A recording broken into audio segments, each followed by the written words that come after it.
In Depth, I'm John Scott. In a moment, our discussion of the plight of dozens of Iraqi defectors, opponents of Saddam Hussein, who are languishing right now in U.S. jails and could face deportation back to Iraq. We'll discuss that case in just a moment. But first, it is the worst thing imaginable for every parent to have your child kidnapped.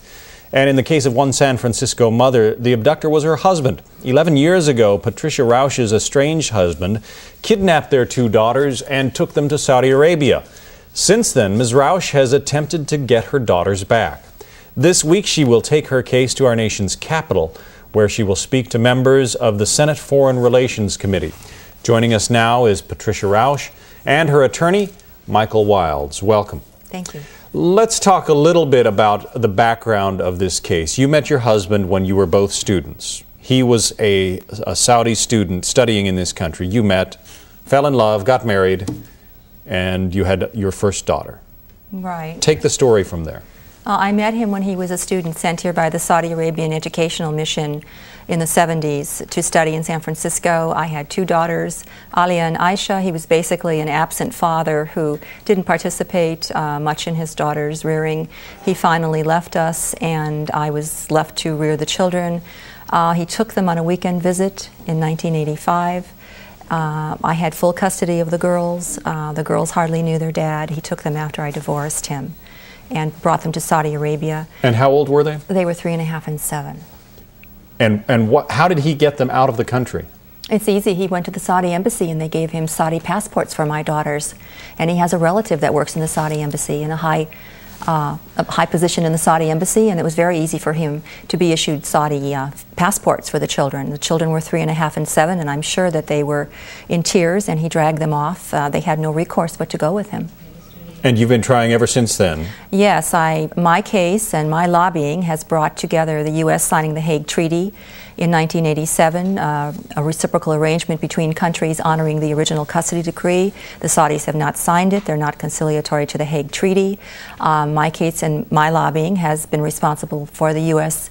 Initiating the International Child Abduction Crime Act, which was passed in December of 1993, and a special section of the State Department called Children's Issues. This was all done to my lobbying, but it has not affected the bringing of my girls to U.S. soil. So you have hooked up now with Michael Wilds, who is helping you, at least in this latest attempt to get your daughters back. Is there any movement at all on the part of the Saudi government? A little bit. As recent as an hour ago, we received the fax from the American ambassador to Saudi Arabia that he had spoken to the Saudi ambassador to Washington, that they have now agreed for another visit for Pat to return to Saudi Arabia and see her daughters there. This is insufficient as far as my client has been concerned. We have been to Saudi Arabia before. My client fears going back to Saudi Arabia. The State Department has always maintained that it's there to protect the commercial interests of the United States, and unfortunately has ignored its U.S. citizen daughters.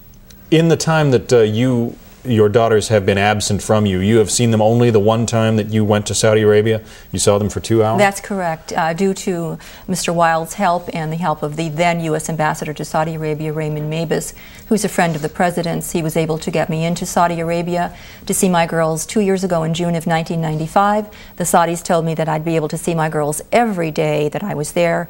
In reality, I was able to see my daughters for 2 hours, and I was in Saudi Arabia a month.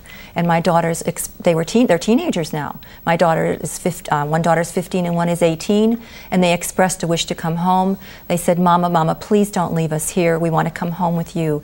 And then they took them away, put long black veils on their faces, and had to be taken away. And I never saw them again, and I've never been allowed any contact after those 2 hours. Can you imagine the cruelty involved in that? What is the argument, Michael, that you make to the Saudis or to our government in order to try to get her daughters back? These girls are citizens of the United States. They have all privileges and rights under the Constitution. And last I checked, we elected the officials of our government to protect our interests. And it's unacceptable to us that they will continue to broker billions of dollars of armament deals and business deals between the United States and Saudi Arabia and ignore these girls. Michael Wilds, Patricia Rausch, we wish you the best in trying to get your daughters back. I know you're going to Washington to press for this case. We will certainly keep an eye on it, follow what happens, and we wish you well. Thank you very much. Thanks very much for joining us.